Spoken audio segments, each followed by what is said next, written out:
So I'm gonna try to keep this short. I will be giving my thoughts on Horimiya today, as its anime is slated to release in early January 2021 with the winter season. I really hope that Cloverworks will do it justice and make it a great adaptation. So moving on, the original Horimiya was created by Hiro Sensei, or by her real name Adachi Hiroki Sensei, and was originally called Hori-san to Miyamura-kun.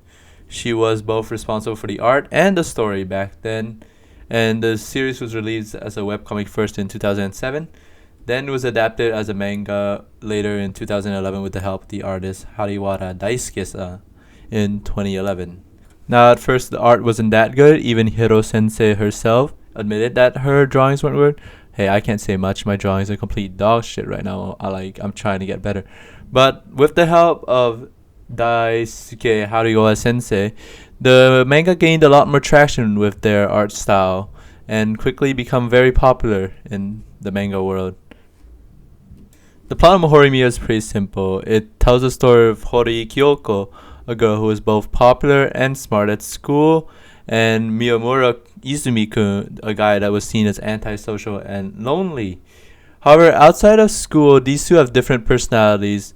Hori is more someone that is shy, keeps to herself, busy with housework and taking care of her brother, as you can see here, while Miyamura is somebody that tries to show himself off more. He has piercings, he wears better clothes, shows his face more, runs a bakery, he even has big tattoos over his body.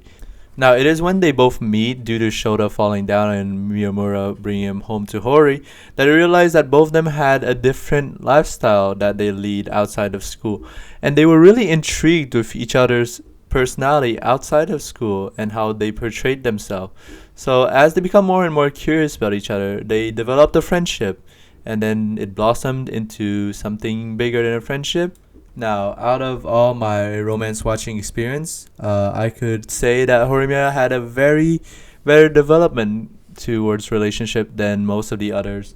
Throughout the 119 chapters, you can see the up and downs of relationships. Sometimes there's smiles, sometimes there's tears.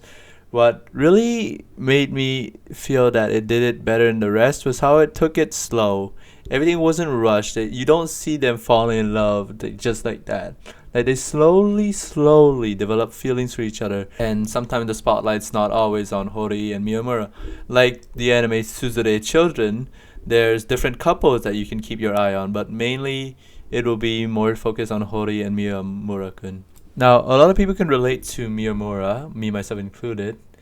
We felt that he really did what he needed to do to stay out of everybody's point of view. He kept to himself, he hid his feelings, he wore baggy clothes, he hid his face. Like, he did everything that made him invisible to others because he believed that he would be a burden to everybody.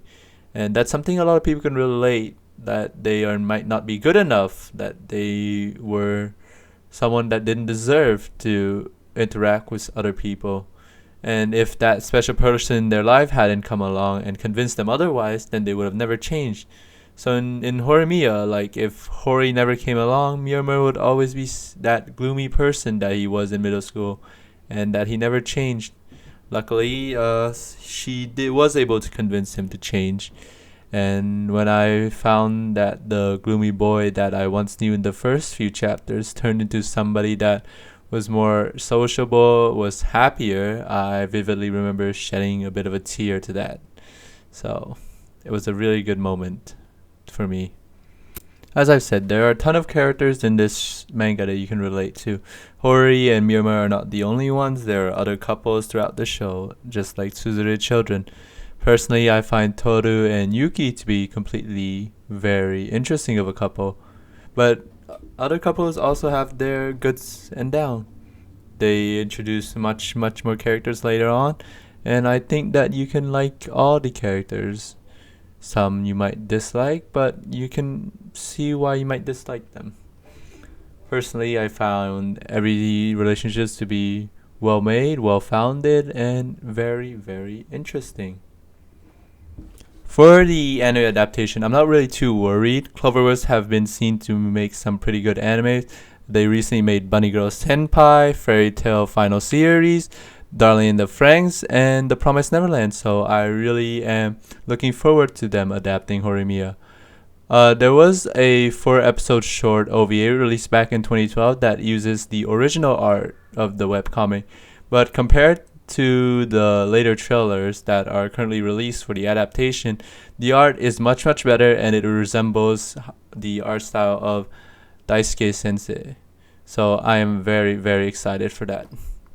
On a final note, I would just like to recommend Horimiya to anybody that would like a bit of a feels in their manga, a bit of a romance, a bit of slice of life before the anime adaptation comes out, or if you like to be surprised by how great this manga is, then the more power to you.